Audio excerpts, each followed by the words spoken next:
the number one most asked question I get from my clients is how to captivate audiences, how to hold people's attention for longer periods of time. And in my opinion, this is largely related to the dynamics of your voice. So this video is going to give you a couple instructions on how to best train your voice so you can achieve the best vocal variety when speaking. In other words, how not to be monotone and boring. First, let me ask you this. Have you ever observed how your voice sounds in comparison to the voices of speakers you truly admire? Is your voice timid, shy, soft-spoken? Are people asking you to repeat what you just said? Or are they not hearing you? Or maybe you have a feeling you're not being heard? Or you're energetic, loud even. Perhaps certain people are sometimes asking you to turn down the volume a little bit so the entire room doesn't tap into your private conversations. Or maybe they are kind of non-verbally moving away from you. They turn their heads back as you speak. So loud or soft-spoken. If you're stuck in a specific registry, you know, in love, you're there with no idea on how to use the full range of your voice, how to animate your voice to engage audiences better than practice you must do. Now, your vocal cords are muscles, and just like any muscle in your body, you need to train it to make it do what you would like it to do. That is to use the full potential, the range from the softest, quietest, lowest of the voices up to the loudest, the sharpest, the militant type voice.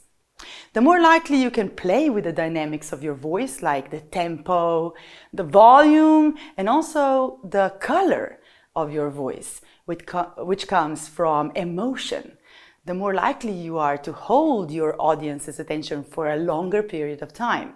The best way to exercise vocal dynamics, and most probably the only way to exercise your voice, is to read out loud. And when reading, you have to kind of concentrate on specifics, like slowing down and speeding up. It's a bit like you're acting out different characters, like of a fairy tale, and each has its own kind of voice. So let's try them out. Let's do it. Let's see how this works.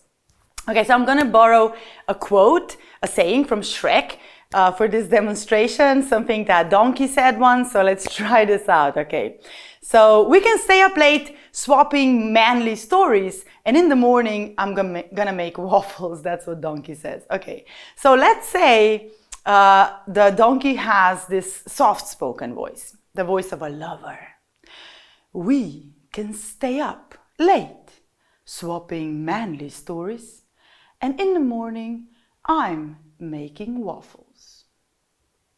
Now let's try and make this more militant. Let's see if the general's tonality is gonna give it this fast, loud, sharp instructions. Okay, so the voice of a general basically.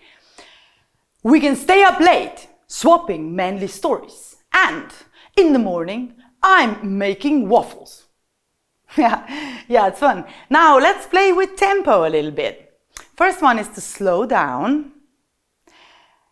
We can stay up late swapping manly stories, and in the morning I'm making waffles.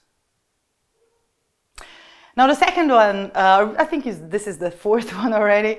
Speed up. Let's speed up. We can stay late swapping manly stories, and in the morning I'm making waffles.